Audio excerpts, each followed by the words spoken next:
हाय, मेरा नाम है डैनी और इस टाइम पर मेरी फैमिली आपस में लड़ रही है और वो भी मेरी वजह से, क्योंकि मेरे फादर एक हेक्सा क्लास स्पीयरमैन है जिन्हें कि पूरे पूरे एम्पायर में ब्लू टोर्नेडो के नाम से जानते हैं और वो चाहते हैं कि मैं बड़ा होकर एक स्पीयरमैन बनूं, बिल्कुल उनकी तरह। लेकिन मेरी मॉम एक ग्रेटेस्ट असैसिन है और वो चाहती है कि मैं उनकी तरह बनूं, कि अंधेरे में छुपकर बिल्कुल निंजा की तरह मैं उनकी तरह मारना सीखूं।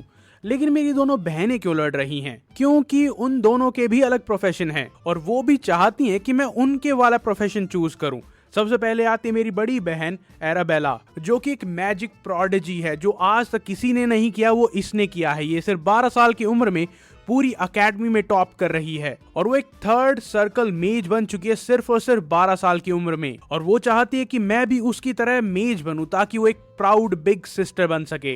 और उसके बाद उससे छोटी बहन क्लेयर, जो कि एक बहुत ही गिफ्टेड समनर है, जो कि इस छोटी सी उम्र में 2 समन्स को एक साथ कंट्रोल कर सकती है। और वो चाहती है कि मैं एक समनर बनूं ताकि मेरे साथ एक मेरा गार्डियन हो जो मुझे जिंदगी भर प्रोटेक्ट करे। 4 अलग अलग प्रोफेशन, 4 लोग, और उसके बीच में फंसा हूं मैं। मेरा नाम है डैनी सोग्रेस। मैंने अभी बस 2 सांसें ली थी और मेरे फादर आते हैं एक स्पीयर लेकर, जहां पर मेरी मॉम गुस्सा हो जाती है कि तुम इतनी शार्प चीज यहां पर लेकर कैसे आ सकते हो। अब मेरे डैड बहुत ज्यादा डर जाते और कहते यार मैं तो बस शो ऑफ करना चाहता था ताकि बड़ा होकर ये भी मेरी तरह बने। और फिर मेरी मॉम उन्हें धमकी देती है कि अगर तुम ऐसा करोगे तो मैं इसे स्टेल्थ सिखाना शुरू कर दूंगी, इससे पहले कि डायपर से निकलेगा ये गायब होना सीख जाएगा। अब वो दोनों आपस में बात करते रहते, लेकिन उन दोनों को ही पता था कि असली फैसला आएगा चूजिंग सेरेमनी के दिन। और 1 साल बीत जाता है और वो दिन आता है। फैमिली के हर एक बच्चे के सामने 4 ऑब्जेक्ट्स रखी जाती हैं और बच्चा जिस चीज की तरफ सबसे ज्यादा अट्रैक्टेड होता है वो उसका प्रोफेशन बन जाता है, उसकी जिंदगी बन जाती है। उसमें सबसे पहले आता है, मेरे डैड ने वहां पर रखा था एक लेजेंडरी स्पीयर, मॉम ने रखा था एक सिनिस्टर डैगर जो कि एक असैसिन के पास होता है, मेरी बड़ी बहन ने रखा था एक सब स्पेस पाउच जिससे मैं एक सब स्पेस डायमेंशन एक्सेस कर सकता हूं, और क्लेयर ने वहां पर रखा था एक यूनिक समनिंग साइन। और उनमें से हर एक फैमिली मेंबर मन ही मन बस चिल्ला रहा था कि हम मेरे वाली चीज चूज करना। अब प्रोफेसी ये कहती है कि बच्चा जिस भी आइटम के पास जाएगा और जो चीज ग्लो करने लग जाएगी वो उसके साथ मोस्ट कंपैटिबल होगा। अब मैं आगे बढ़ता हूँ और वो सब के सब एंग्जाइटी से बस मरे जा रहे थे कि क्या होगा, क्योंकि सब लोग मेरे टीचर बनना चाहते थे। लेकिन जैसे ही मैं वहां पर जाता हूं वहां पर ऐसा कुछ होता है जो आज तक पूरे एम्पायर की हिस्ट्री में शायद 1 या 2 बार ही हुआ है। चारों की चारों चीजें ग्लो करने लग जाती हैं और वहां पर सारे के सारे गेस्ट बस पागल हो जाते, बहुत ज्यादा एक्साइटेड होते, क्योंकि इस फैमिली की हिस्ट्री में आज से पहले ऐसा कभी नहीं हुआ था। हर एक प्रोफेशन ने मुझे अपने लिए चूज कर लिया था। अब मेरे मॉम और डैड एक दूसरे को देखते हैं और सोचते हैं कि मुझे लगता है कि इसे सब कुछ सिखाना पड़ेगा। और इस तरीके से ये वॉर खत्म होती है, लेकिन वर्स्ट पॉसिबल वे में। अब मुझे सारी चीजें सीखनी पड़ेंगी। मैं अभी 1 साल का बच्चा हूं और अब टाइम ऐसे ही जाता रहता है और सब लोग बहुत ज्यादा एक्साइटेड होते हैं मुझे सिखाने के लिए। लेकिन ये सारी चीजें जो कि एक बॉडी में एनवलप हो गई थी, ये बहुत ज्यादा टैलेंट तो है ही, लेकिन इसके साथ साथ इसका एक डाउन साइड भी है। जब मैं इंपीरियल एकेडमी में जाता हूं तो मैं वहां पर सारे के सारे रिकॉर्ड्स को शैटर कर देता हूं। किसी भी टीचर को यकीन नहीं होता कि एक 14 साल का लड़का इतना कुछ कर सकता है जो वो अभी देख रहे हैं। इसीलिए मैं ऑटोनोमस डिपार्टमेंट को चूज करता हूं जो कि चारों प्रोफेशन को, चारों चीजों को एक साथ सीखते हैं, जो आज तक सिर्फ और सिर्फ 2 लोगों ने किया है। और जो लास्ट यूजर जिसने ऐसा किया था वो फॉर्मर एम्परर थे और पिछले 1000 साल में सिर्फ 2 लोगों ने ऐसा किया है। और हर एक टीचर डिसाइड करता है कि वो मुझे पर्सनली आकर टेस्ट करेंगे कि कहीं मैं फ्रॉड तो नहीं हूं। समनिंग डिपार्टमेंट से एक बहुत ही ब्यूटीफुल टीचर आती है, उसके बाद बहुत ही फेमस और लेजी डायरेक्टर आता है उस स्कूल का, जो कि एक हेक्सा क्लास स्पीयरमैन था, बिल्कुल मेरे डैड की तरह। लेकिन उसने ऑटोनोमस डिपार्टमेंट इसलिए चूज किया था कि उसे कोई काम ना करना पड़े। लेकिन अब मैं यहां पर आ गया हूं उसका काम बढ़ाने के लिए, और इसका पूरा लाइफ प्लान यही था कि इसे बस सैलरी मिलती रहेगी, इसे कोई काम नहीं करना पड़ेगा। और इसीलिए अब ये मेक श्योर करता है कि मैं इस एकेडमी एंट्रेंस एग्जाम को फेल कर जाऊं। और वो सोचता है कि इसे स्पोर्ट्समैनशिप के बारे में कुछ नहीं पता है, इसीलिए मैं इसी वीकनेस को एक्सप्लॉइट करूंगा और वो मुझे चैलेंज कर देता है। लेकिन ये उसकी जिंदगी की सबसे बड़ी गलती थी, क्योंकि ये एक रीइंकार्नेशन स्टोरी। और तुम्हें क्या लगता है कि मैं पैदा होते ही सब कुछ सोचने समझने कैसे लग गया था? क्योंकि मैं रीइंकार्नेट हुआ हूं और लास्ट लाइफ में मैं एक स्वॉर्ड्समैन था, क्योंकि लास्ट लाइफ में मैं एक वॉर ऑर्फन था। मेरी माँ तब मर गई थी जब मेरी आंखें भी नहीं खुली थी। जब बाकी बच्चे खिलौनों के साथ खेल रहे थे उस टाइम पर मैं सप्लाईज को एक साथ इकट्ठा कर रहा था और एक एंडलेस वॉर में पार्टिसिपेट कर रहा था, सर्वाइव करने की कोशिश कर रहा था। 14 साल का होने से पहले ही उन्होंने मेरे हाथ में एक तलवार पकड़ा दी थी और बैटलफील्ड में भेज दिया था। और तब मेरे अंदर का टैलेंट बाहर आ गया था, एक स्वॉर्ड्समैनशिप के लिए जो टैलेंट होता है। और तो 14 साल की उम्र में मैंने एक मैनाकोर बना लिया था। उससे मेरी स्पीड, सेंस सब कुछ इंप्रूव हो गई थी। मैंने रैंक्स को इतनी जल्दी क्लाइंब किया था कि सब लोग डरने लग गए थे। और बहुत जल्दी मैंने 4 मैनाकोर बना लिए थे और मैं बस एक स्टेप दूर था उस एम्पायर के एलीट नाइट्स को ज्वाइन करने से, जहां पर हेक्साकोर स्वॉर्ड्समैन होते हैं। लेकिन जब मुझे लग रहा था कि मेरी जिंदगी थोड़ी बहुत सही हो सकती है, उस टाइम पर ड्यूक टर्मियन वहां पर आते हैं, जो कि एक हेक्सा क्लास नाइट होते हैं, और वहां पर मेरी मौत हो जाती है। और ये एल्टियन एम्पायर से थे। वहां पर सिर्फ उस एक इंसान की प्रेजेंस की वजह से मेरी सारी की सारी आर्मी का मोरल टूट गया था। लेकिन मैंने भागने से बेहतर ये सोचा कि अगर मेरी मौत यहीं पर लिखी होगी तो मैं यहीं पर फाइट करूंगा। मुझे पता था कि मैं आउटक्लास्ड हूं, मैं यहां पर मारा जाऊंगा, लेकिन तब भी मैं उनसे लड़ता रहा। मैंने अपनी स्वॉर्ड रेज की और उन्होंने एक ही अटैक में मेरी तलवार तोड़ दी। और उन्हें देखकर ऐसा लग रहा था कि उन्हें भी मुझ पर दया आ रही है, जैसे वो मुझे मारना नहीं चाहते थे। वो इतने टैलेंटेड इंसान को मारना नहीं चाहते, लेकिन तब भी वो अपनी पूरी ताकत से अटैक करते हैं और मैं उड़ता हुआ जाता हूं। और मेरी आखिरी सांस पर मैं बस ये सोचता हूं कि आखिरकार मैंने क्या गलत किया था। मुझे सिर्फ और सिर्फ एक परिवार चाहिए था जो मुझे प्यार करे, और वहीं पर मेरी जिंदगी खत्म हो जाती है। लेकिन वहीं से मेरी जिंदगी का सारा डार्कनेस खत्म हो जाता है, क्योंकि जैसे ही मैं आंखें खोलता हूं मेरे सामने मेरे मॉम डैड थे, जो मुझे बहुत ज्यादा प्यार करते हैं। जहां पर फिर से वही डिबेट शुरू होती है कि इसे ये करना चाहिए, वो करना चाहिए। उसके बाद हम एक कैरेज में घर पर आते और पूरे रास्ते यही फाइट चल रही थी। और जब उसे लगा था कि उसकी जिंदगी खत्म हो गई है, वो रिबॉर्न होता है। लेकिन वो एनिमी एम्पायर में रिबॉर्न होता है, मतलब एल्टियन एम्पायर में, एक काउंट के घर में, जो कि बहुत ज्यादा रिच है और उसे बहुत ज्यादा प्यार करते हैं। अब वो आर्ग्यू कर रहे थे और वहां पर कैरेज मैन उन्हें कहता है कि हम पहुंच चुके। वो सरप्राइज हो जाते क्योंकि वो बहस करने में इतने ज्यादा बिजी थे कि वो भूल गए थे कि कब रास्ता चला गया है। उसके फादर नीचे उतरते, उसकी मॉम की हेल्प करते हैं बाहर आने में, और उसे थोड़ा अजीब लग रहा था। लेकिन फिर उसकी नजरें पड़ती हैं उस बड़े से आलीशान महल पर, जहां पर वो सोचता है कि यार मैं इतना अमीर हूं। और फिर वो खुश होता है क्योंकि उसे लगता है कि जितना टैलेंट उसका लास्ट लाइफ में बाहर नहीं आ पाया था, वो इस लाइफ में आ सकता है। वो थोड़ा बहुत पहले दूसरे वर्ड्स बोलता है और उसकी मॉम बहुत ज्यादा खुश होती हैं। और उसने अपनी पास्ट लाइफ में ऐसा कभी भी कुछ भी एक्सपीरियंस नहीं किया था कि लोग बच्चों के साथ कैसा बिहेव करते हैं, क्योंकि पास्ट लाइफ में जब से उसे होश आया था, जितने भी लोगों को उसने देखा था वो या तो पट्टियों में बंधे होते थे, या उन्हें चोट लगी होती थी, या वो कोई ना कोई काम कर रहे होते थे। वहां पर खेलने का, हंसने का कोई टाइम नहीं था। और उस लाइफ से अगर वो अपनी लाइफ को कंपेयर करता है तो ये ब्लेस्ड और बहुत ही बढ़िया लाइफ है। अब कहानी को मैं सुनाता हूँ। मेरा नाम है डोडो और चैनल को सब्सक्राइब कर देना अगर तुम्हें ऐसी वीडियोस पसंद है तो। अब इसके पेरेंट्स दोबारा से वही बहस करने लग जाते हैं, और ऐसा इसलिए भी होता है क्योंकि इसकी जो 2 सिस्टर्स हैं उन्होंने कंप्लीटली डिफरेंट पाथ चूज किया था, जो कि स्पीयर्स या फिर असैसिनेशन से बिल्कुल भी लिंक्ड नहीं था।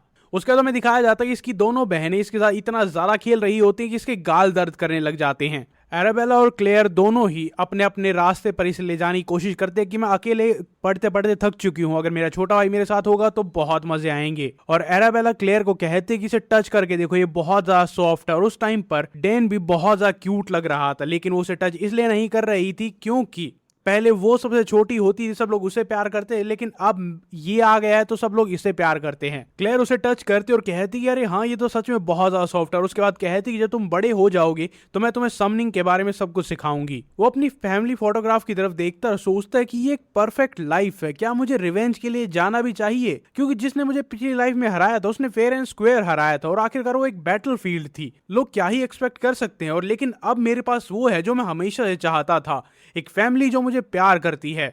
उसके बाद टाइम बीतता है और अब हमें ट्रेनिंग ग्राउंड दिखाया जाता है, जहां पर वेपन्स क्लैश कर रहे थे और डेन अपने फादर के साथ प्रैक्टिस कर रहा था।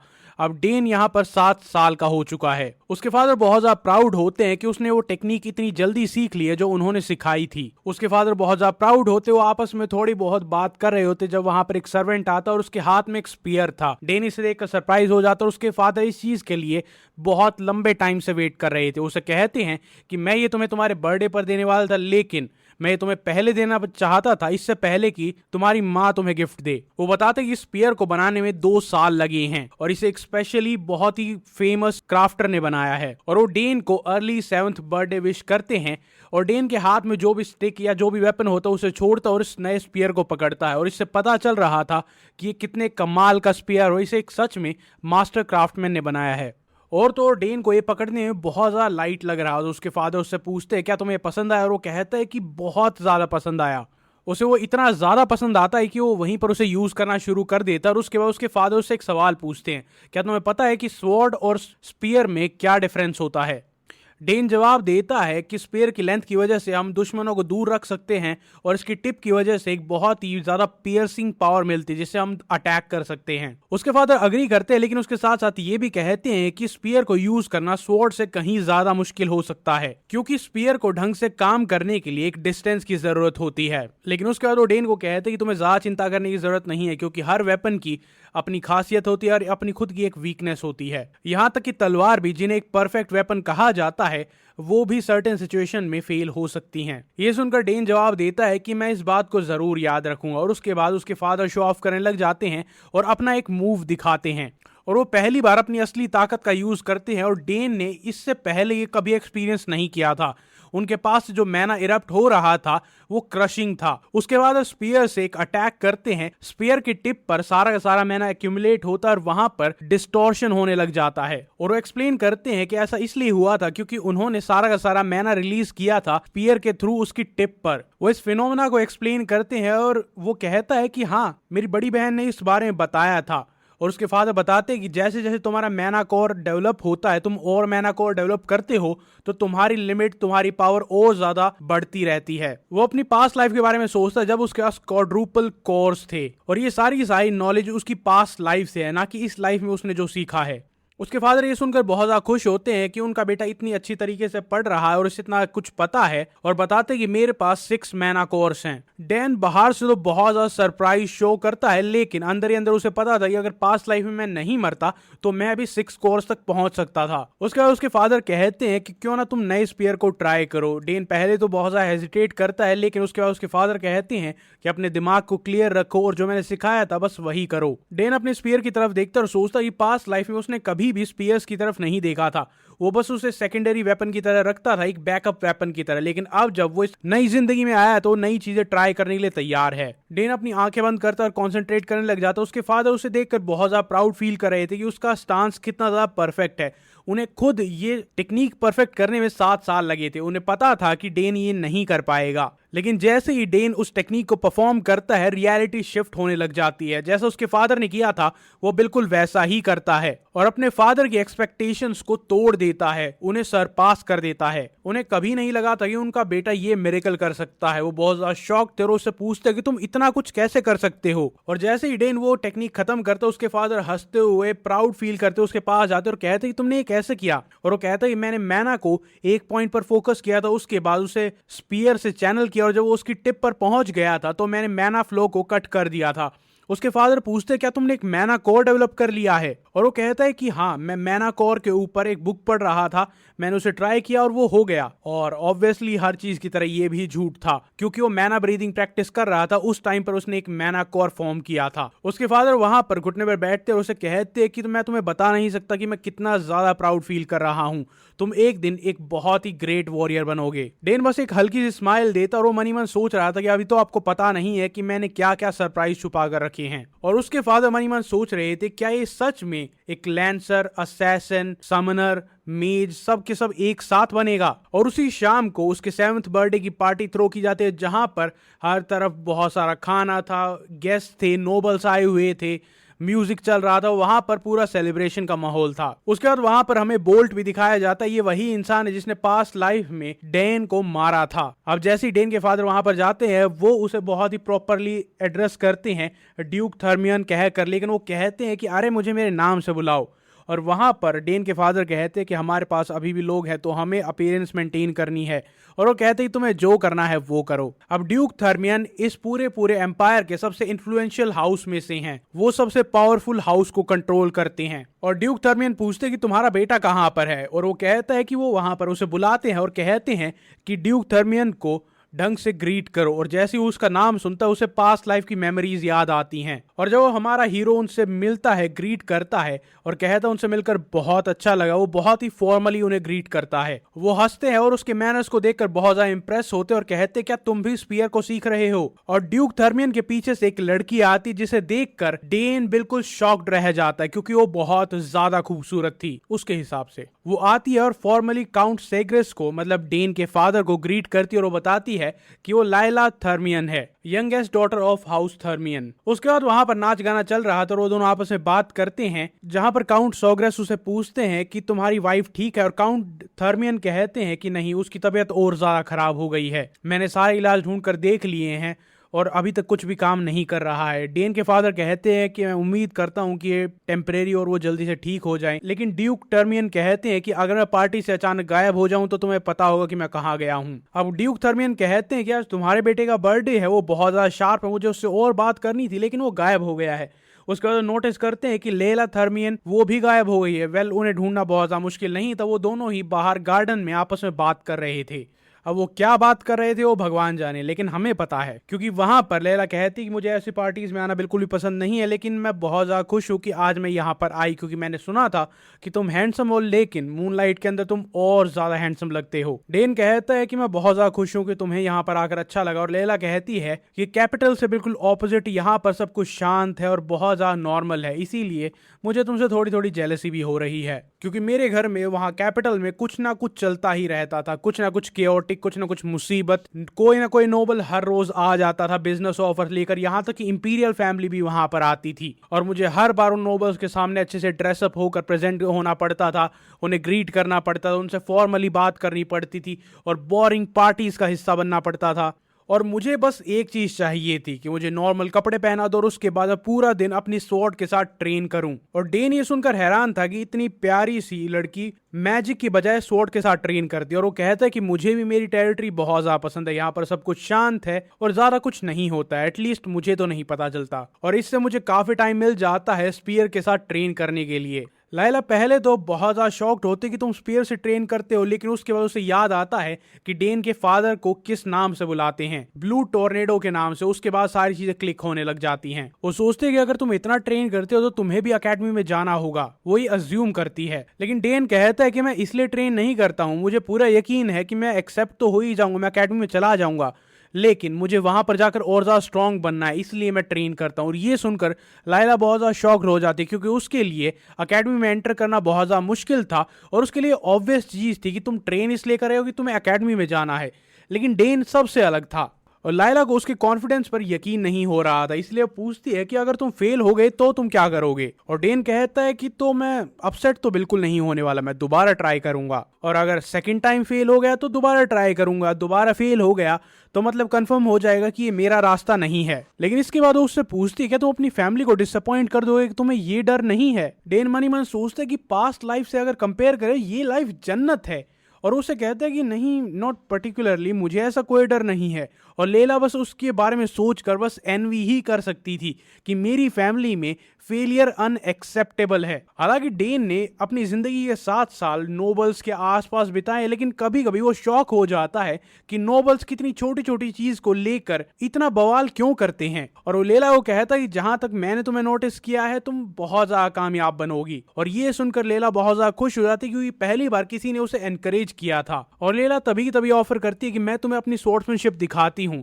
पहले तो डेन थोड़ा हेजिटेट करता है, लेकिन लेला इतना इंसिस्ट करती है कि उसे वहां पर ले जाना पड़ता है, और वहां पर वो एक के बाद एक अपने मनूवर्स दिखाती है, वो कैसे अटैक से डिफेंस में जाते, डिफेंस से अटैक में जाती है। और डेन उसे देखकर इंप्रेस था, लेकिन उसे पता था कि उसकी क्या क्या गलतियां हो रही हैं। लेला उससे पूछती है कि कैसा था। डेन कहता है कि अरे तुम बहुत कमाल का कर रही थी, लेकिन उसके बाद डेन अपने आप को रोक नहीं पाता है और उसे बताते ही कैसे थर्ड मोमेंट पर तुम एक स्टेप एक्स्ट्रा ले रही थी, जिससे तुम्हारे फोर्थ फिफ्थ स्टेप खराब हो रहे थे।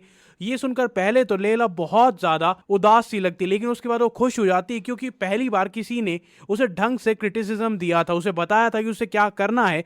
उसके टीचर्स ने उसे कभी नहीं बताया था कि उसकी क्या गलती है। लेला बिल्कुल परफेक्टली उन मूव्स को हटाती है और उसके बाद उसकी टेक्निक फ्लॉलेस हो जाती है। उसके बाद लेला आकर उसे हग करती है। डेन पीछे जाने की कोशिश करता है, लेकिन वो उसे बहुत ज्यादा टाइट हग करती है, जैसे वो क्रश कर देगी। उसके बाद वो गलती से अपनी तलवार से उसे मारने वाली थी, और इस लड़की को अपनी तलवार संभालने के बारे में सीखना होगा। और ऑब्वियसली उनका ये मोमेंट ज्यादा देर तक लास्ट नहीं करता है। डेन को ये पसंद भी आता है, लेकिन सर्वेंट्स वहां पर उन्हें ढूंढते हुए आते हैं कि दोनों कहां पर हैं। उसके बाद उसकी बर्थडे सेलिब्रेशन कंटिन्यू होती है, जहां पर वो बताते हैं कि डेन ने अपना पहला मैनाकॉर फॉर्म कर लिया और इसीलिए उसे गिफ्ट दिया जाता है, जहां पर उसकी मदर उसे गिफ्ट देती है जिसके अंदर एक लायन शेप क्रेस्ट होता है जो कि फैमिली क्रेस्ट है। और उसकी मदर कहती है कि तुम इसे बहुत ही संभाल कर रखना, क्योंकि ये रिप्रेजेंट करेगा कि तुम कौन सी फैमिली से बिलोंग करते हो। उसके बाद वहां पर सारे गेस्ट ज्वाइन इन करते और सब लोग उसकी तारीफ करते, क्योंकि किसी को भी कोई शक नहीं था कि डेन बड़ा होकर एक फाइन वॉरियर बनेगा और उसके साथ साथ एक बहुत ही एलिगेंट और कमाल का नोबल बनेगा। डेन भी बहुत ज्यादा खुश था और उसके पेरेंट्स बहुत ज्यादा प्राउड फील कर रहे थे, क्योंकि पूरी 2 जिंदगियां मिलाकर ये पहली बार था जब उसे इतनी ज्यादा अप्रिसिएशन मिल रही थी। लेकिन उसके बाद पूरा पूरा हॉल कांपने लग जाता है, वहां पर धरती टेबल सब कुछ कांपने लग जाता है। सब लोग डर जाते हैं क्या हुआ है, क्या कोई नेचुरल डिजास्टर या फिर दुश्मनों ने हमला किया है। यहां तक कि डेन भी डर जाता है, लेकिन उसके फादर वहां पर खड़े थे कि मुझे पता है ये क्या है, और वो बहुत ही फ्रस्ट्रेटेड दिखाई दे रहा था। और वो डेन को कहता है कि चिंता करने की जरूरत नहीं है, मैं उम्मीद कर रहा था कि आज का दिन पीसफुल होगा, लेकिन तुम्हारी बहन को शायद मैसेज नहीं मिला था। और डेन को भी कोई आइडिया नहीं था कि ये क्या हो रहा है। और ऊपर सीलिंग पर स्पार्क्स दिखाई देते, उसके बाद वहां पर एक बहुत बड़ा पोर्टल खुलता है और वहां से उसकी बहन लैंड करती है और बहुत ही फ्लॉलेस लैंड करती है। ये डेन की बड़ी बहन एराबेला थी और उसके हिसाब से वो बिल्कुल भी लेट नहीं थी। वहीं सारे गेस्ट उसे देख रहे थे और वो सब इम्प्रेस्ड भी थे और शॉक्ड भी थे, क्योंकि उन्होंने आज तक कभी भी इतने यंग इंसान को टेलीपोर्टेशन मैजिक यूज करते हुए नहीं देखा था। और टेलीपोर्टेशन मैजिक इतना मुश्किल होता है कि एक छोटा सा पोर्टल खोलना मुश्किल होता है, और यहां तो इसने इतना बड़ा पोर्टल खोल दिया था। अब डेन इस चीज से इंप्रेस नहीं था, वो अनॉयड था, क्योंकि वो कितनी ज्यादा लाउड और ऑब्नॉक्शियस थी। इससे पहले कि गेस्ट थोड़ा सा सेटल डाउन कर पाते, बाहर एक जाइगेंटिक मॉन्स्टर आ जाता है और बाहर एक बहुत बड़ा ड्रैगन था और उसके ऊपर एक राइडर भी थी। और ये थी लेडी क्लेयर, जो कि डेन की दूसरी बहन है, और वो बहुत ज्यादा उदास लग रही थी क्योंकि वो अपनी बहन से बस कुछ सेकंड से बीट हो गई थी। वो जैसे ही अंदर आती है, वहां पर सब लोग बात करने लग जाते कि हमने सुना था कि ये बहुत ही गिफ्टेड समनर है, लेकिन सिर्फ 16 साल की उम्र में ये एक ड्रैगन को कंट्रोल कर रही है। और अब वो दोनों ही अपने पेरेंट्स और अपने भाई के सामने खड़ी थी, जहां पर आकर वो आते ही अपने गिफ्ट डेन को देती है कि पहले मेरा गिफ्ट खोलो, पहले मेरा गिफ्ट खोलो, तुम्हारे लिए बहुत ज्यादा स्पेशल चीज है। वो उन दोनों को यहाँ पर आने के लिए थैंक यू बोलते, क्योंकि वो अपनी पढ़ाई में इतनी ज्यादा बिजी होती है। लेकिन वो दोनों यहाँ पर स्पेशली आई थी क्योंकि वो देखना चाहती थी कि डेन का रिएक्शन क्या होगा जब वो उनके गिफ्ट्स को खोलेगा। ड्यूक आर्कन ऑलमोस्ट रोने लग जाते हैं, क्योंकि उनके बर्थडे पर तो उनकी बेटियों ने बस और बस एक कार्ड भेजा था और कुछ नहीं। और डेन की मदर ये देखकर बहुत ज्यादा हंस रही थी। डेन पहले एराबेला का गिफ्ट ओपन करता और वहां पर एक रिंग थी जो कि डायरेक्टली एक सब डायमेंशनल स्पेस को ओपन करती है। और इसमें जिस सब स्पेस मैजिक का यूज हुआ एक बहुत ही फेमस प्रोफेसर को बिलोंग करता है, और उसकी टीचर ने उसकी हेल्प की थी इस सब स्पेस मैजिक को इस रिंग में इन्फ्यूज करने के लिए। और ये बहुत ही रेयर और बहुत ही मुश्किल और बहुत ही एक्सपेंसिव प्रोसेस है। अब एराबेला डेन का हाथ पकड़ती और कहती कि तुम ये रिंग पहनो, और डेन को पता था कि उसने बहुत ज्यादा टाइम और पैसा लगाया होगा इस आर्टिफैक्ट को डिजाइन करने में कि एक सब स्पेस को होल्ड कर सकता है। और तो वो कहते कि मैंने इस रिंग में तुम्हारा मैना इन्फ्यूज कर दिया, जिससे तुम ही इसे यूज कर पाओगे और कोई यूज नहीं कर पाएगा। उसकी मॉम भी वहां पर आकर उसे नोटिस करती है और वो देखती हैं कि इसमें हल्का सा मैना दिखाई दे रहा था, मतलब ये बहुत ही टॉप क्वालिटी मैजिक स्टोन से बनाया गया है। एराबेला बताती है कि तुम्हें बस इसमें हल्का सा मैना इन्फ्यूज करना है, उसके बाद तुम उस सब स्पेस को एक्टिवेट कर पाओगे। और डेन को याद आता है कि बैटलफील्ड पर ऐसी चीजें सिर्फ और सिर्फ बहुत ज्यादा वेल्दी नोबल्स के पास ही होती थी, या फिर कोई हाई रैंकिंग बहुत ही हाई रैंकिंग वॉरियर होता है उसके पास होती थी, क्योंकि ये बहुत ज्यादा एक्सपेंसिव और रेयर होती हैं। डेन उसे ट्राई करते, उसमें थोड़ा सा मैजिक इन्फ्यूज करते और एक बहुत बड़ा ग्रीन पोर्टल खोल लेता है,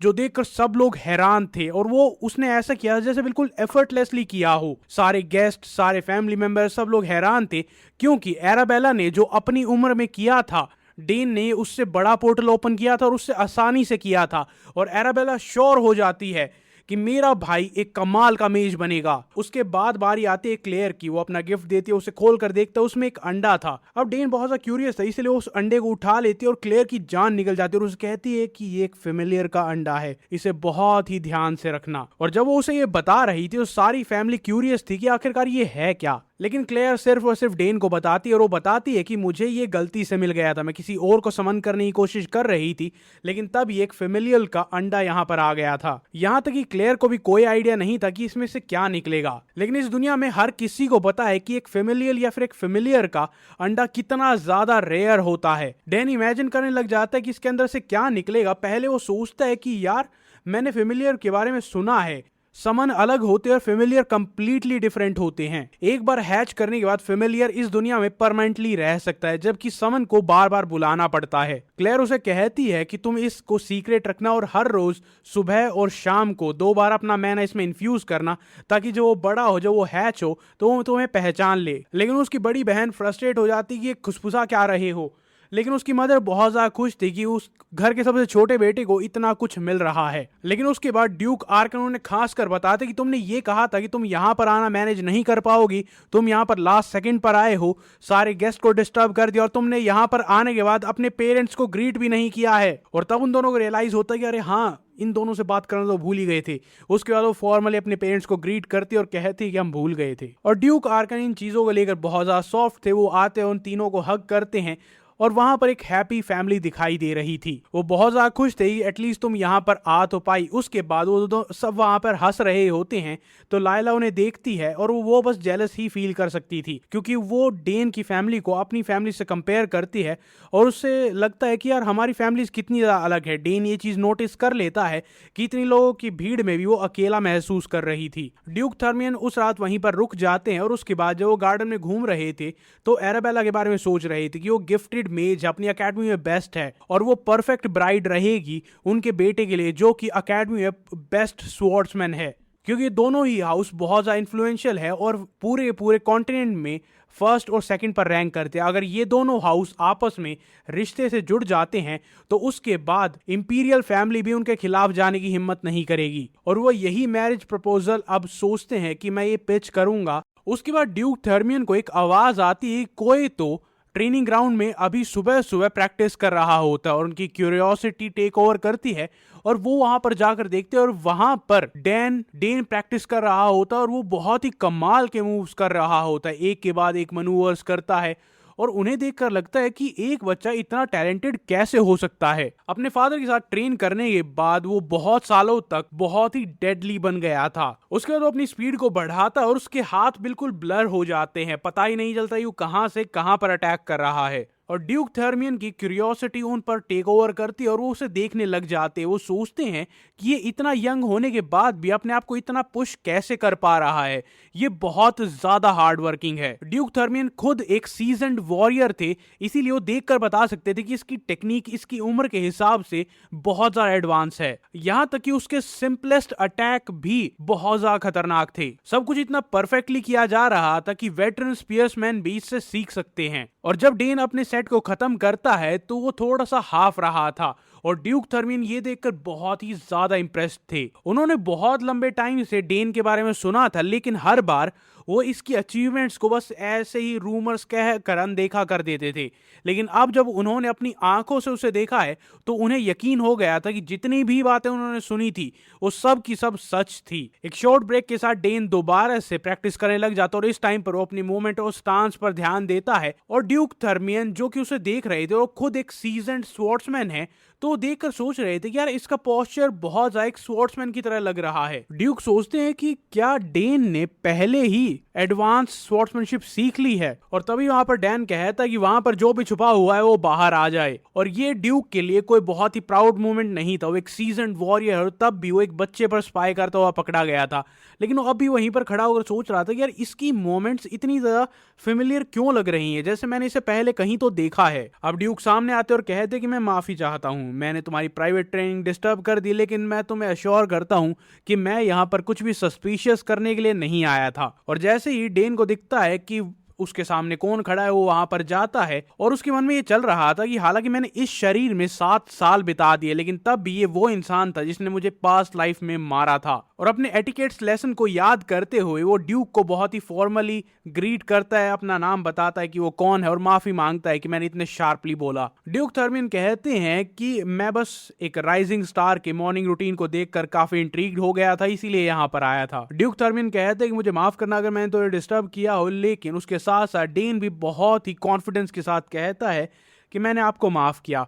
और ड्यूक थर्मियन सोचते हैं कि ये लड़का इतनी कम उम्र में इतने ज्यादा कॉन्फिडेंस के साथ बात कर सकता है और वो भी बिल्कुल फियरलेसली। और वो ये भी नोटिस करते हैं कि इतनी हैवी प्रैक्टिस के बाद भी इसके शरीर में बिल्कुल भी थकावट नहीं है, इसके हाथ पैर बिल्कुल स्टेबल हैं, इसकी सांस नहीं फूल रही है, जैसे ये एक सीजन्ड वॉरियर हो। 7 साल की उम्र में ड्यूक थर्मियन भी ऐसा कुछ नहीं कर पाते। उसके बाद ड्यूक थर्मियन उसकी तारीफ करते हैं कि तुम्हारी थ्रस्टिंग टेक्निक कमाल की है, तुम स्पीयर के साथ कमाल की हो, क्लियरली तुमने अपने फादर के टैलेंट को इनहेरिट किया है। और तो तुम्हारा जो ये स्पीयर है उसे भी बहुत ही फाइनली क्राफ्ट किया गया है। और डैन कहता है कि मेरे टैलेंट्स को पहचानने के लिए बहुत बहुत शुक्रिया। और ड्यूक थर्मियन ये देखकर और ज्यादा इंप्रेस हो जाते हैं कि इस लड़की को ये तो पता ही है कि कैसे बोलना है, इसे ये भी पता है कि कब क्या बोलना है। और उसके बाद ड्यूक थर्मियन अपने बेटे को डेन से कंपेयर करने लग जाते हैं और उनके बेटे के अंदर भी ऐसे मैनर्स या फिर ऐसे टैलेंट नहीं था।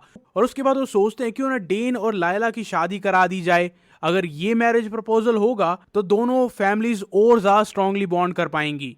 इसीलिए ड्यूक थर्मियन कहते हैं कि मेरी बेटी लायला और तुम सेम एज के हो, तुम एक दूसरे का ख्याल रखना जब तुम दोनों एकेडमी में जाओगे। और डेन को परफेक्टली पता था कि वहां पर क्या कहना था और ड्यूक थर्मियन को बहुत ज्यादा पसंद आता। उसके बाद वो कहते कि अब मैं तुम्हें और ज्यादा डिस्टर्ब नहीं करूंगा। वो वहां से जाने लगते, लेकिन जाने से पहले उससे कहते हैं कि मैं तुमसे एक और सवाल पूछना चाहता हूँ, क्या तुमने कभी भी स्वॉर्ड्समैनशिप में ट्रेनिंग की है? और डेन को रियलाइज होता है कि वो स्लिप अप कर रहा था और ड्यूक थर्मियन के सामने उसकी शायद पुरानी आदतें सामने आ गई होंगी। और जितने शार्प ड्यूक थर्मियन हैं, छोटे छोटे हिंट्स भी उनके लिए काफी थे। और डेन कहता है कि मैंने स्वॉर्ड्समैनशिप के बारे में कुछ बुक्स पढ़ी हैं, लेकिन मैंने कुछ ज्यादा खास ट्रेन नहीं किया है। लेकिन ड्यूक थर्मियन को लगता है कि यार इसकी इंस्टिंक्ट बिल्कुल वैसी लग रही थी जैसे लोगों की बैटलफील्ड पर होती है, प्योर, रॉ और बहुत ही ब्रूटल इंस्टिंक्ट्स। लेकिन कॉमन सेंस इस चीज को डिनाई करती थी कि एक 7 साल के बच्चे के अंदर इतनी ज्यादा किलिंग इंटेंट हो ही नहीं सकती है। उसके बाद ड्यूक थर्मियन वहां से जाने लगते हैं और डेन उनके साथ आगे जाता है उन्हें वहां पर छोड़ने के लिए। और उस टाइम पर वो कहते हैं कि अगर तुम कभी भी कैपिटल में आओ तो मेरे घर में विजिट जरूर करना, क्योंकि उन्होंने डेन के टैलेंट को बहुत अप्रिशिएट किया था और एक स्पेशल नोटिस ले लिया था। और इस टाइम पर डेन बस सोच रहा था कि यार ये वही इंसान है जिसने मुझे पिछली लाइफ में हराया था, क्या मैं इस लाइफ में इसे फेयर एंड स्क्वायर बीट कर पाऊंगा? मारने की बात नहीं है, सिर्फ बीट करने की बात।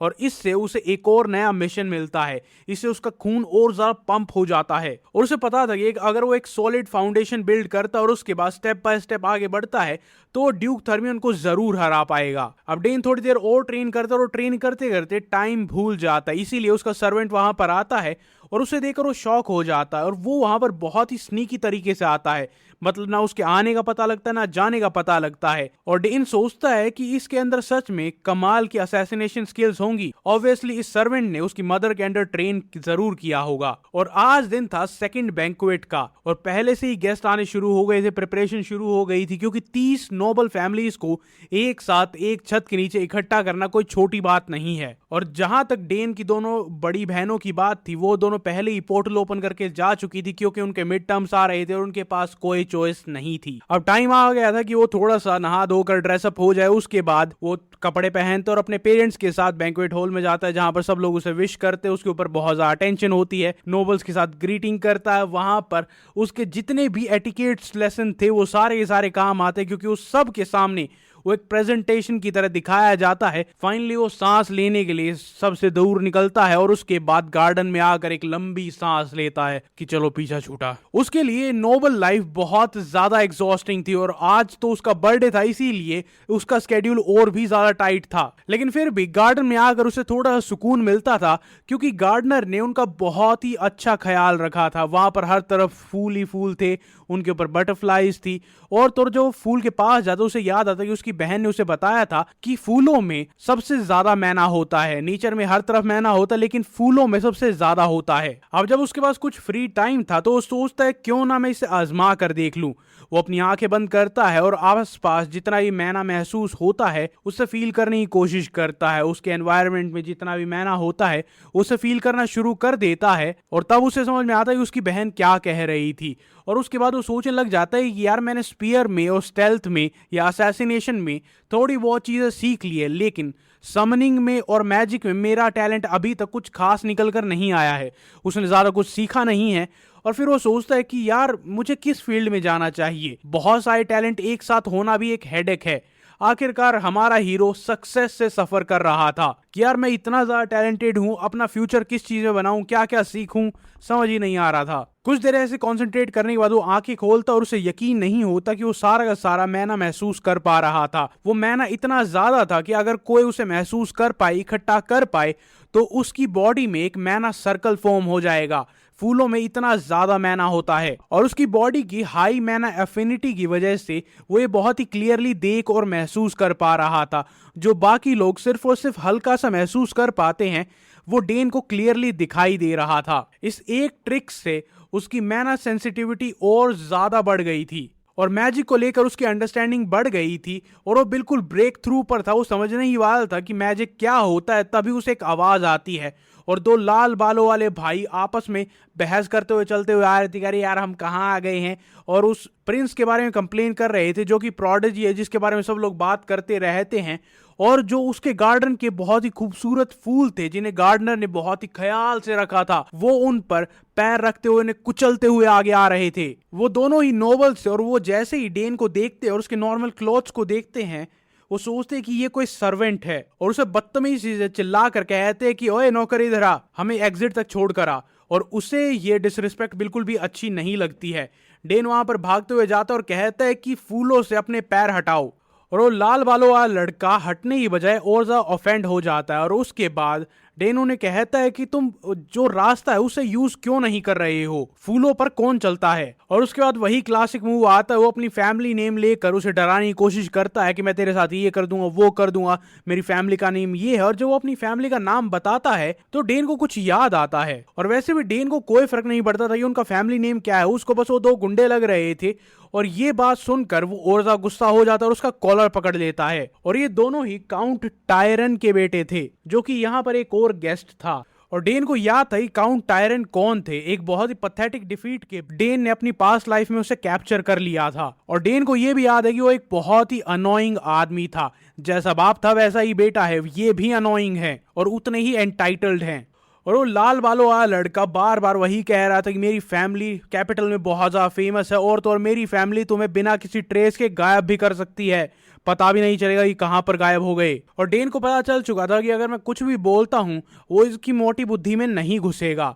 इसीलिए जो उसे मुक्का मारने की कोशिश करता और वो सोच रहा था कि ये बस एक सर्वेंट है। और उस टाइम पर डेन उसकी नाक पर अपना सर देकर मारता है। उसकी नाक से खून आने लग जाता है और वो नीचे जमीन पर गिर जाता है। उसका छोटा भाई उसे चेक करने के लिए आता है और वो अपनी नाक की तरफ ऐसे देख रहा है जैसे उसका कभी खून बहा ही नहीं था। उसने कभी ना ऐसा दर्द महसूस किया था। और खून देखकर उसका गुस्सा और ज्यादा बढ़ गया था और वो डेन को थ्रेटन करता है कि मैं तुझे जान से मार दूंगा। और डेन उसे कहता है कि अच्छा ट्राई करके देख ले। और इतना कुछ देखकर उसके छोटे भाई में ये सेंस आ चुकी थी कि वो उसे रोकने की कोशिश कर रहा था, लेकिन जो बड़ा भाई था उसकी मोटी बुद्धि में अभी तक कुछ नहीं घुसा था। वो बार बार उसे पंच करने की कोशिश करता है और वो बहुत ही ज्यादा इमेच्योर था, जैसे उसने कभी भी बैटलफील्ड पर कदम नहीं रखा था, ना ही अपनी बॉडी का कभी यूज किया था। और डेन बहुत आसानी से उसके सारे के सारे अटैक्स को डॉज कर रहा था। और इससे डेन अंदाजा लगा लेता कि या तो ये एक मेज होगा या फिर एक समनर होगा, क्योंकि इसकी फिजिकल एबिलिटी तो कुछ खास की नहीं है। अब वो बार बार उसे मारने की तो कोशिश कर रहा था, लेकिन उस टाइम पर डेन सोचता है कि मेरे आसपास जो भी मैना है जो मैंने महसूस किया था, क्या मैं उसे यूज कर सकता हूं? अगर मैं उसे कंप्रेस कर पाता हूं तो मैं उसे यूज कर पाऊंगा। और वो सोचता है कि इससे बढ़िया मौका मुझे कभी नहीं मिलेगा एक रियल फाइट में एक नई चीज को सीखने का। और वो सारे के सारे मैना को इकट्ठा करने लग जाता है। और उसके छोटे भाई को पता चल जाता है कि यहाँ पर कुछ तो गड़बड़ होने वाली है। उस मैना को इकट्ठा करता है, एक मैजिक बुलेट बनाता है और सीधा उसकी तरफ मारता है। जैसे ही वो उसे लगती है वो जमीन में रगड़ता हुआ दूर तक जाता है। अब उस लाल बालों वाले लड़के का छोटा भाई उसके पास जाता है उसे चेक करने के लिए कि कहीं ये मर तो नहीं गया है। और डेन को दूसरी तरफ चिंता हो रही थी यार और ज्यादा फूल खराब हो गए हैं, और वो लाल बालों वाला बेवकूफ अभी भी रुकने का नाम नहीं ले रहा था। वो डेन को कहता है कि अपनी आइडेंटिटी रिवील करो, तुम आखिरकार हो कौन। उस टाइम पर उसका भाई उसे रोकने की कोशिश करता है, लेकिन उसकी प्राइड एक अलग ही लेवल पर थी। उसके बाद अपने सारे मैना वो इकट्ठा करता और एक सिनिस्टर पोर्टल को ओपन करने लग जाता, और डेन को समझ में आ जाता है कि ये एक समनिंग पोर्टल है, क्योंकि उसने ये सारी चीजें पहले भी देखी हैं। मैना इकट्ठा होता है, कॉन्सेंट्रेट होता है, स्पिन होता है, और उसके बाद एक ट्रांसलूसेंट वुल्फ वहां पर आने लग जाता है, और फिर फाइनली वहां पर उसका समन आ जाता है जो कि एक वुल्फ लाइक क्रीचर होता है। और डेन ये देखकर ज्यादा इंप्रेस नहीं था, कि मुझे लगा था कि अगर ये इतनी बड़ी बड़ी बातें कर रहा है तो इसके पास कोई बहुत ही कमाल का समन होगा। मेरी बहन जो कि इससे कम उम्र की है, इतने ही उम्र की है, वो एक ड्रैगन को समन कर सकती है, बल्कि 2 ड्रैगन को समन कर सकती है, और इस समन का नाम होता है जेनपू। अब वो लाल बालों वाला लड़का तो पीछे रहता है और अपने समन को आगे भेज देता है, लेकिन जैसे ही वो डैन के पास आता है वो महसूस करता है कि अगर डेन पर अटैक किया तो यहाँ पर मेरे लिए मुसीबत हो जाएगी। तो वुल्फ जैसे ही डेन के पास जाता है वो अपना कलर तो बदल ही लेता है, उसके साथ बहुत ज्यादा फेमिलियर और बहुत ज्यादा फ्रेंडली हो जाता, और उस पर अटैक तो बिल्कुल नहीं करता। और टायरॉन ब्रदर्स ये देखकर हैरान रह जाते कि ऐसा कैसे हो सकता है, मैंने आज तक कभी भी एक समन को ऑर्डर्स फॉलो ना करते हुए कभी नहीं देखा।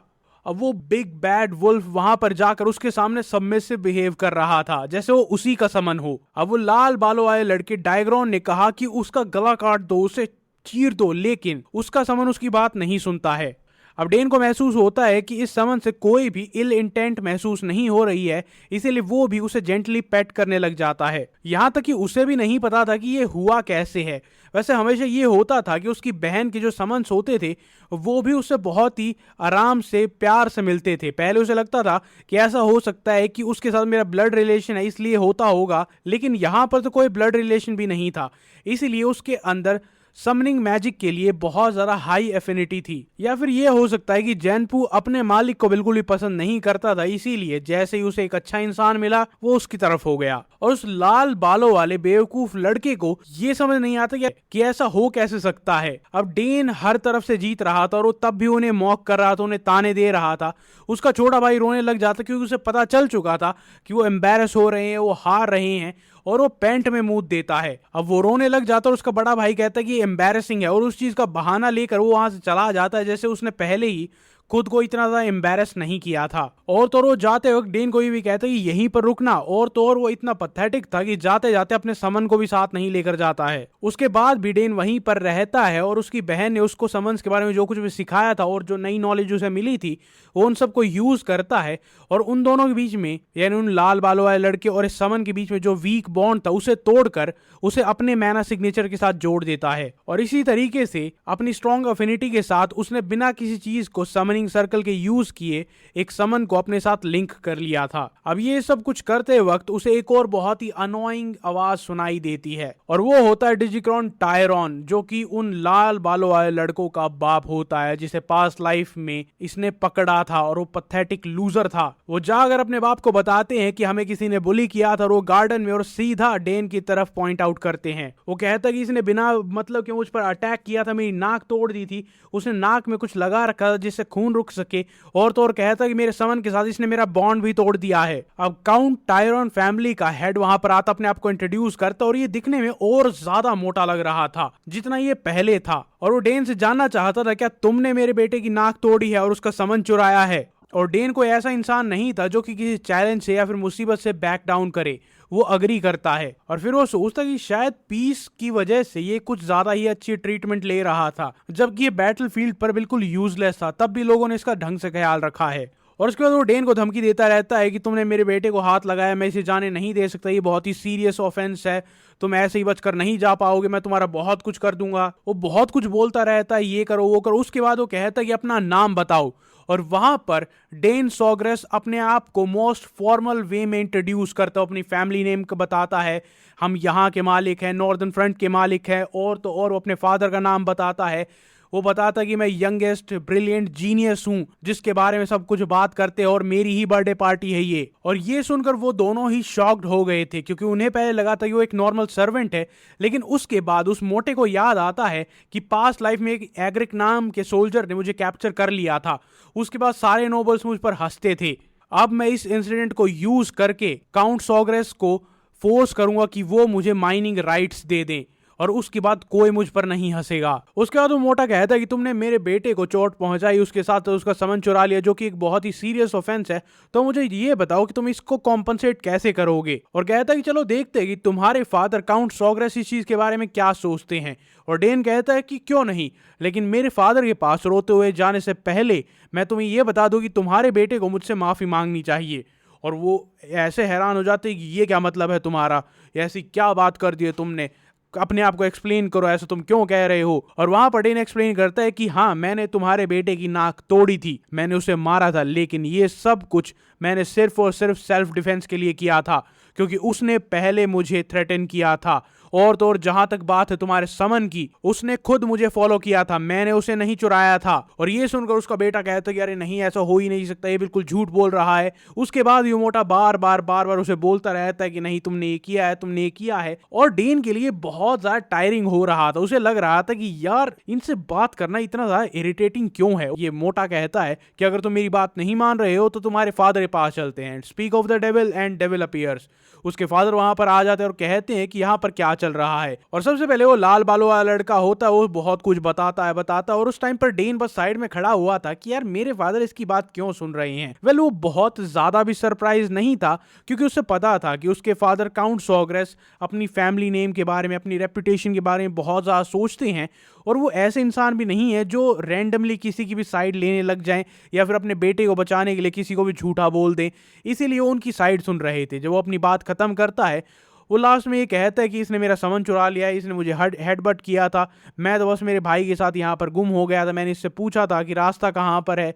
और उसके बाद लाल बालों वाले लड़के के फादर कहते हैं कि देखो तुम्हारा बेटा क्या कर रहा है, दूसरों के सामान चुरा रहा है, वो भी एक नोबल होने के बाद, वो भी एक काउंट सॉग्रेस की फैमिली में पैदा होने के बाद, कितनी बुरी बात है। लेकिन उसके बाद काउंट सॉग्रेस कहते हैं कि रुको रुको, इतनी जल्दी जजमेंट तक पहुंचने की जरूरत नहीं है, मैं तभी जज करूंगा जब मैं दोनों साइड सुन लूंगा। और हाँ, अगर तुम्हें यह दिक्कत है कि मैं बायस हो जाऊंगा तो ड्यूक डर्मियन यहाँ पर हैं, हम उनकी मदद ले सकते हैं। और ड्यूक डर्मियन एक स्मग स्माइल के साथ कहते हैं कि अगर ये मैटर इतना इंपॉर्टेंट है तो मैं बीच में इंटरफेयर कर सकता हूँ और अपना ओपिनियन दे सकता हूँ। और वो दोनों ही, मोगार्ड फादर और सन, दोनों ही ये सोचते हैं कि यार ये तो बहुत बुरा हो रहा है, क्योंकि ड्यूक डर्मियन जैसे इस चीज के बीच में आ जाते, चीजें और ज्यादा सीरियस हो जाती है और उनके लिए खराब हो जाती है।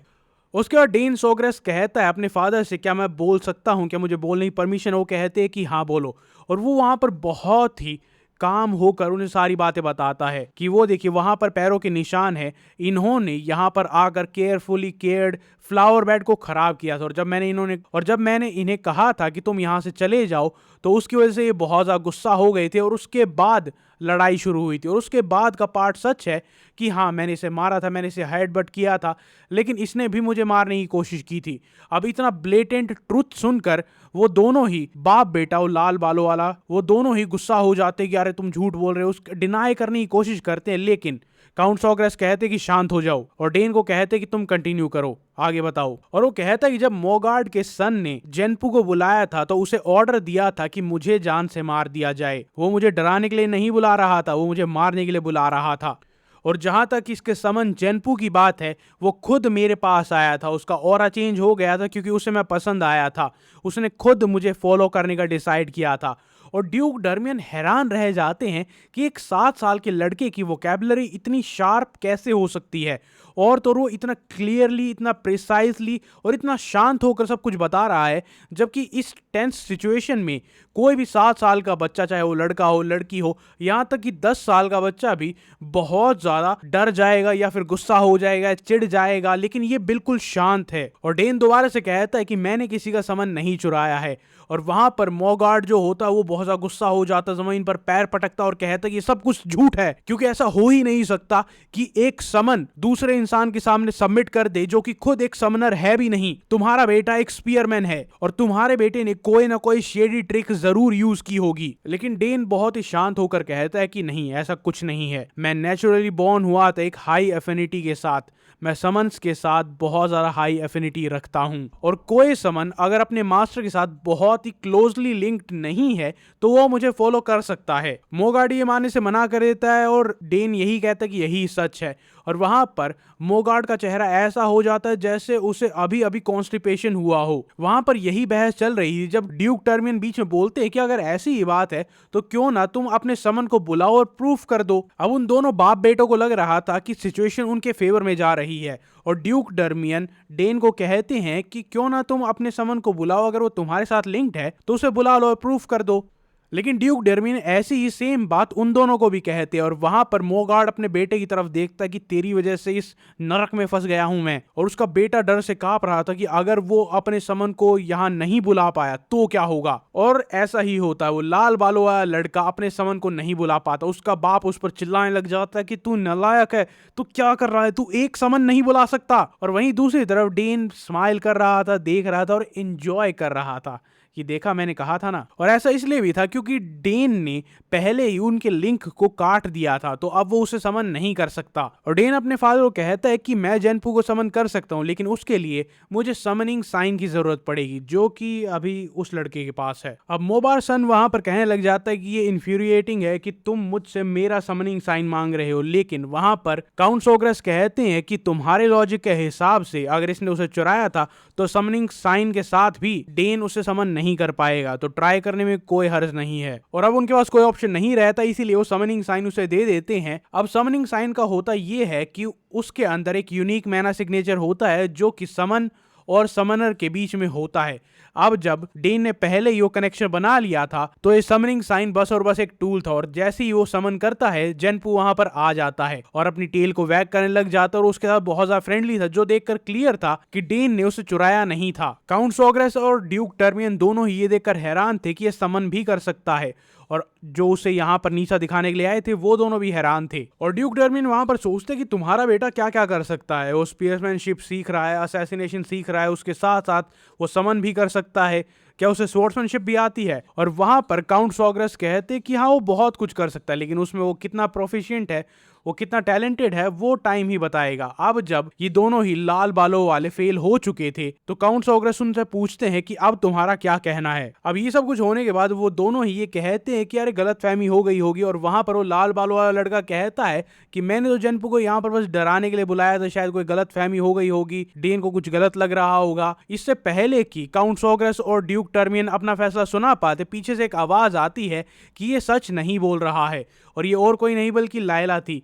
वो वहां पर आकर सबको ग्रीट करती है। उसके फादर उससे पूछता है कि तुम यहाँ पर क्या कर रही हो, और वो कहती है कि मैंने डेन की आवाज़ सुनी थी और उसके बाद मैं यहाँ पर आ गई थी, और ये झूठ बोल रहा है, इसने अपने समन को बुलाया था ताकि वो डेन सोग्रेस को हर्ट कर सके। उसके बाद वो सारी की सारी जूसी डिटेल्स बताने लग जाती है, वो सुनते हैं, और अब वो दोनों ही लाल बालों वाले बाप बेटा वो बहुत ज़्यादा एम्बेरस हो जाते हैं, अपने बेटे को आगे भेजते हैं कि माफ़ी मांगो। वो काउंट सोग्रेस से माफ़ी मांगने लग जाते हैं, लेकिन वो कहते हैं कि तुम्हें डेन से माफ़ी मांगनी चाहिए। उससे ही माफ़ी मांगता है, वो बहुत ही हेजिडेंटली अपने बेटे को आगे भेजता है और वो ऐसे ही झूठी अपॉलॉजी देता है। अब डेन सेटिस्फाइड तो नहीं था, लेकिन तब भी वो इस चीज़ को मान लेता और इस चीज़ को आगे नहीं बढ़ाता है। और ये सुनते ही वो लाल बालों वाला लड़का बहुत ज़्यादा एक्साइटेड हो जाता है। उसके फादर सोचते हैं कि यार मैं बहुत ज़्यादा क्लोज आ गया था, मेरा सब कुछ चला जाता।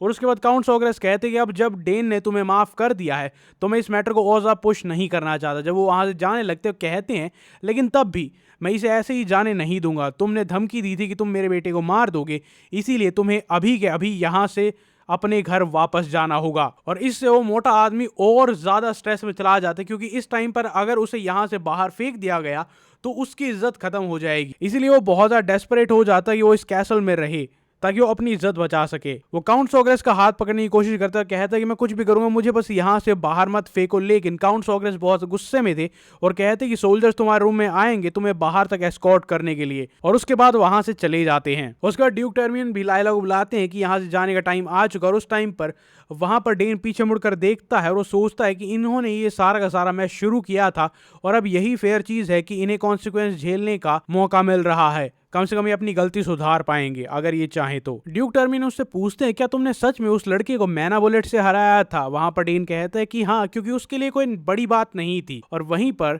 काउंट सोग्रेस अपने बेटे की अचीवमेंट को देखकर स्माइल करने लग जाते हैं और ड्यूक टर्मियन कहते हैं कि तुम्हारा बेटा सच में कमाल का है, इसे समनिंग भी आती है, इसे मैजिक भी आती है, और तो और ये स्पीयर्समैन भी कमाल का है। और वहां पर डैनी के फादर बस क्वाइटली अपने बेटे के सर पर हाथ रखते हैं और उससे जेंटली कहते हैं कि कमाल के हो तुम। उसका डेन यहाँ पर सारी की सारी तारीफें ले रहा था और लैला को यकीन नहीं हो रहा था कि वो इतना कमाल का है। और ड्यूक उसकी तारीफ करते कि इतनी टेंस सिचुएशन में मोस्टली बच्चे अपना टेम्पर लूज कर देते और वो इतने काम नहीं रह पाते हैं। उसके फादर तो इस चीज को लेकर बहुत ज्यादा प्राउड थे ही, लेकिन उसके साथ साथ काउंट सॉग्रेस जो कि डेन के फादर हैं, वो लायला की तारीफ करते हैं कि अगर वो वहां पर आकर इसे सपोर्ट नहीं करती, सारी डिटेल्स नहीं बताती, तो ये चीज बहुत ज्यादा डिफिकल्ट हो सकती थी। और ड्यूक टर्मियन इस मौके को जाने नहीं देते और कहते हैं कि अगर तुम्हें इतनी ही पसंद है तो क्यों ना इन दोनों की शादी करा दी जाए। वहां पर वो दोनों ऑकवर्ड हो जाते हैं और काउंट सॉग्रेस कहते हैं कि सूरज नीचे जा चुका है, रात हो चुकी है, पार्टी का टाइम है, और वो वहां से भाग जाते हैं। उसके बाद ड्यूक टर्मियन कहते हैं कि मुझे उनसे कुछ बात करनी है, तुम दोनों बच्चों आपस में बात करते हुए आ जाओ, मैं वहां पर जाकर बात करता हूं। वो दोनों वहां से भाग जाते हैं और उस टाइम पर लायला और डेन दोनों बात करते हुए आगे बढ़ते हैं। अब आगे जाते जाते लायला उससे पूछती है कि आखिरकार ऐसा क्यों था कि उसने अपने समनर की बात ना सुनने के बजाय तुम्हारी बात सुनी थी। और डेन कहता है कि मुझे भी नहीं पता, वो बस हो गया था। और लायला कहती है कि मैंने कैपिटल में बहुत सारे तो नहीं, कुछ समनर्स को ये करते हुए देखा है, लेकिन तुम ये कर सकते हो मुझे पता नहीं था, बताओ ना कैसे किया था। और डेन कहता है कि मुझे सच में नहीं पता। और ऑब्वियसली लायला को लगता है कि वो जानबूझकर ये सब कुछ छुपा रहा है और वो वहां पर मुंह बना लेती है और कहती है कि मैंने तुम्हारी हेल्प की थी। और डेन कहता है कि तुम बिल्कुल सही कह रही हो, तुमने मेरी हेल्प की थी, लेकिन मैंने भी तुम्हारी हेल्प की थी। और लायला को वो मोमेंट याद आता है जब डेन ने उसकी स्वॉर्ड्समैनशिप में हेल्प की थी और वो थोड़ी शर्मा जाती है और कहती है कि हाँ तुम कह तो सही रहे हो। और उसके बाद डेन कहता है कि चलो ठीक है, तुम मुझसे जो चाहे वो पूछ सकती हो। और ये सुनते ही वो बहुत ज्यादा एक्साइटेड हो जाती है और कहती है मुझे अभी अभी सीखना है। और डेन देखकर थोड़ा हैरान रह जाता है, यार ये कितनी ज्यादा एक्साइटेड है, इसे सब कुछ अभी सीखना है। तो डेन कहता है कि अच्छा बताओ तुम्हें क्या सीखना है। और वो कहती है कि मुझे मैजिक बुलेट सीखनी है जिससे तुमने उस लड़के को हराया था।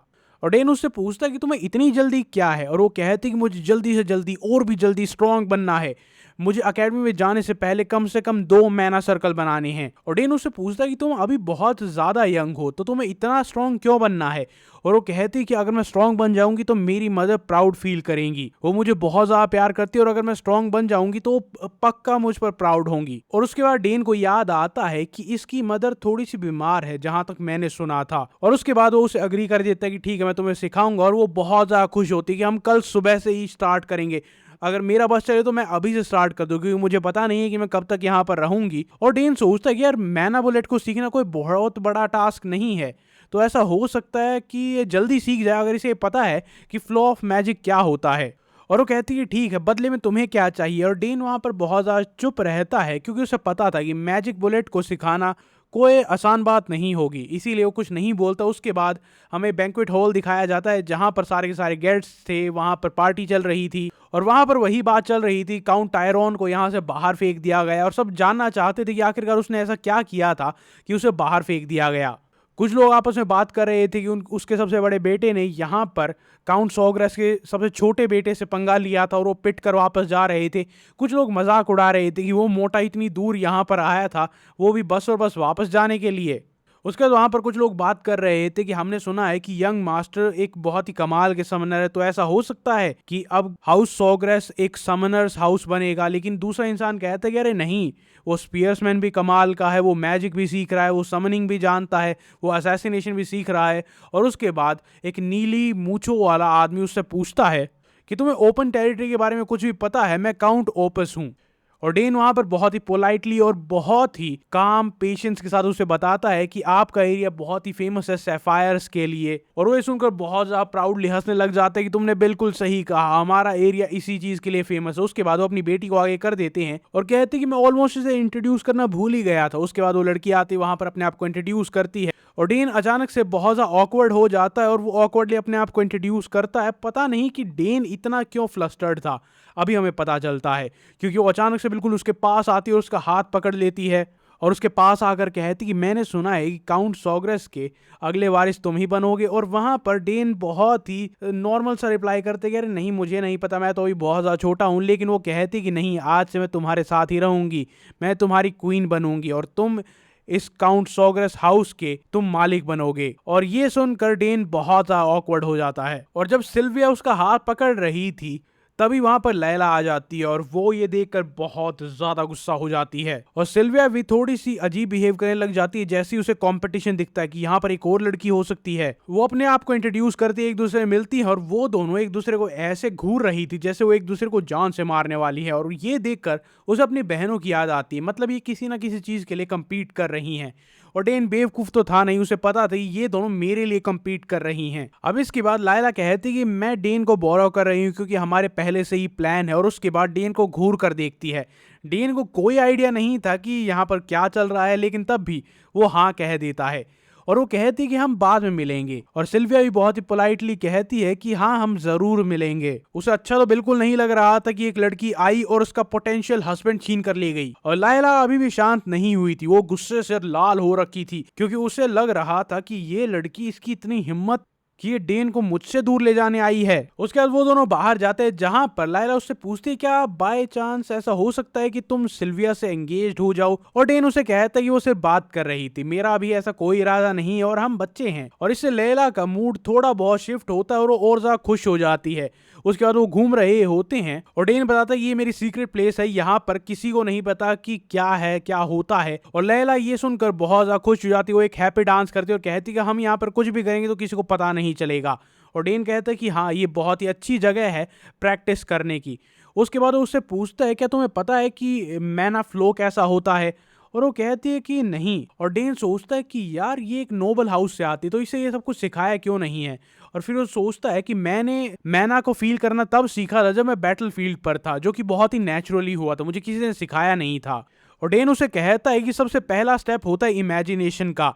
तुम्हें तुम्हारे अंदर जो मैना होता है उसे कंट्रोल करना होता है, जो तुम अब्जॉर्ब कर रही होती हो उसे इमेजिन करना होता है, उसे कंट्रोल करना होता है। और उसे कहता है कि अपने अंदर के मैना को ऐसे इमेजिन करो जैसे वहां पर एक सर्कल बन रहा है। अब वहां पर लायला ट्राई करती है लेकिन कुछ नहीं होता। लायला दोबारा से ट्राई करती है और तब भी कुछ नहीं होता। लायला उससे पूछती है कि कुछ हो क्यों नहीं रहा है। और डेन कहता है कि फर्स्ट ट्राई के लिए ऐसा ही होता है। वो उसे कहता है कि दोबारा ट्राई करो। और उस टाइम पर काउंट सॉग्रेस यहाँ पर आकर देख रहे थे कि वो दोनों क्या कर रहे हैं। और डेन के फादर प्राउड फील कर रहे थे कि इतनी कम उम्र में वो दूसरे बच्चों को भी सिखा रहा है। और उसके बाद ड्यूक टर्मिन वहां पर आते हैं और कहते हैं कि तुम यहाँ पर क्या कर रहे हो। और अचानक से सरप्राइज से ऑलमोस्ट उनका दिल रुक जाता है और वो कहते हैं कि तुम यहाँ पर दो लव बर्ड्स पर स्पाई कर रहे हो। और काउंट सॉग्रेस कहती है क्या मतलब है तुम्हारे लव बर्ड्स का, और वैसे ये बताओ कि तुमने मुझे ढूंढा कैसे। और ड्यूक टर्मियन कहते हैं कि तुम इस एम्पायर के बेस्ट असैसिन के हस्बैंड हो, उसके हिसाब से तुमने बहुत ही बेकार काम किया है, तुम अपने आप को छुपा भी नहीं पाए। और इसके बाद उन्हें पता नहीं होता कि कैसे रिस्पॉन्ड करना है, इसीलिए वो कहते कि मैं बस अपने बेटे को फॉलो कर रहा था, मैं बस उसकी चिंता कर रहा था। और ड्यूक टर्मियन हंसने लग जाते और कहते कि मैं अपनी बेटी की चिंता कर रहा था और कुछ नहीं। उसके बाद डेन अपने डायमेंशनल पॉकेट से एक मिरर निकालता और वो पूछती है कि तुम्हें ये किसने दिया। और वो कहता है कि मेरी बहन ने मुझे एक गिफ्ट दिया था।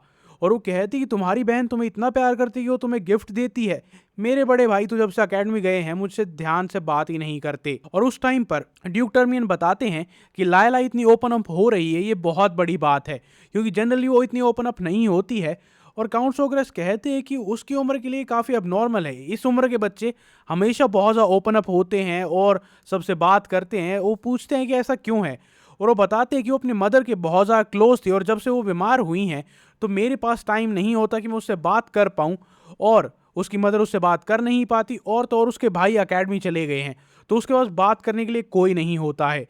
और वहां पर काउंट सॉग्रेस उन्हें कहते हैं कि तुम्हें अपनी बेटी से बात करनी चाहिए, उसे सिखानी चाहिए, क्योंकि इसी वजह से वो तुमसे हेल्प ना मांगने की बजाय डेन से हेल्प मांग रही है। और वहीं पर उस टाइम पर डेन की मदर भी वहां पर आती है और वो कहती है ये दोनों के दोनों बाप होपलेस हैं, ये अपने बच्चों पर स्पाई कर रहे हैं। और ड्यूक टर्मियन कहते हैं कि अगर तुम्हारा बेटा कभी भी कैपिटल में आए तो मेरे घर पर रुक सकता है, मैं उसे बहुत ही पोलाइटली वहां पर इन्वाइट करना चाहूंगा। और डेन के फादर कहते हैं कि अगर कभी वो कैपिटल में आएगा तो वो तुम्हारे घर जरूर आएगा।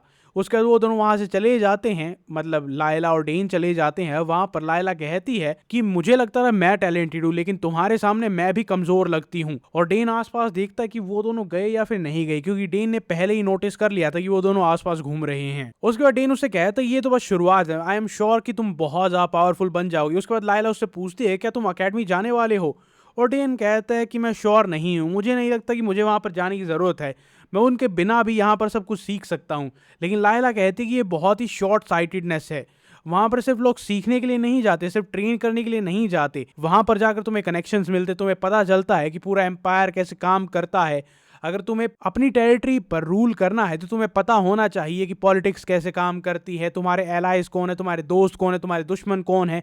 और वो बनाने के लिए वो ट्रेनिंग, वो चीज़ें बचपन से ही शुरू होती है, जो कि एकेडमी से शुरू होती हैं। और डीन ये सुनकर बहुत ज़्यादा खुश था या फिर शॉक था कि लायला को इतनी कम उम्र में पॉलिटिक्स के बारे में इतना कुछ पता है। लेकिन लायला कहती है कि तुम्हें वहां पर आना चाहिए। डीन कहते हैं कि यहाँ पर बहुत सारी बुक्स है जो मुझे अभी भी पढ़नी है, जो मैं अपने पेरेंट्स से सीख सकता हूँ। और वो कहता है कि मैं ज़रूर इस चीज़ के बारे में कंसिडर करूंगा, और अगर मैं कभी भी कैपिटल में आऊँगा या फिर एकेडमी में आऊँगा तो तुमसे ज़रूर मिलूंगा। अगला दिन होता है और वहाँ पर काउंट टर्मियन उसे एक सिंबल देते हैं, जो कि उनकी फैमिली का क्रेस्ट होता है, सिंबल होता है। वो बताते हैं कि टर्मियन फैमिली वेंजेंस के लिए जानी जाती है, शील्ड और स्पीयर के लिए। और वो बताते हैं कि हमारे वहाँ पर बेस्ट वेपन क्राफ्ट होते हैं, और अगर तुम कभी भी एक क्रेस्ट उन्हें दिखाते हो तो वो तुम्हारे मन पसंद का वेपन बना देंगे, चाहे वो कितना भी एक्सपेंसिव हो, कितना भी मुश्किल हो, कैसा भी वेपन हो। और ये देखकर काउंट सोग्रेस बहुत ज़्यादा हैरान हो जाते हैं, क्योंकि ये क्रेस्ट आज तक इंपीरियल फैमिली के पास भी नहीं है। ये बहुत ही इंपॉर्टेंट चीज़ है। और जब लायला और ड्यूक डर्मियन वहां से जाते हैं, उस टाइम पर डेन बहुत ज़्यादा उदास होता है। उसकी मदर उसके पास आती है और कहती है कि क्या हुआ, क्या तुम उदास हो? और वो कहता है कि हाँ, लायला मेरी पहली दोस्त थी। और उसके बाद वहां से कॉन्वर्सेशन शुरू होती है कि डेन को कभी ना कभी इन चार दीवारी से बाहर जाना ही होगा, क्योंकि ये एरिया उसके टैलेंट के लिए बहुत ज़्यादा छोटा है। और अगर उसे आगे बढ़ना है जैसा उसे पसंद है, तो उसे कभी ना कभी एकेडमी और कैपिटल जाना ही होगा। और डेन भी इस बात को मान लेता है। तो अब अगला चैप्टर होगा कि वो एकेडमी में और रॉयल कैपिटल में कैसे जाता है। अगर तुम्हें अगला पार्ट चाहिए तो कमेंट करो।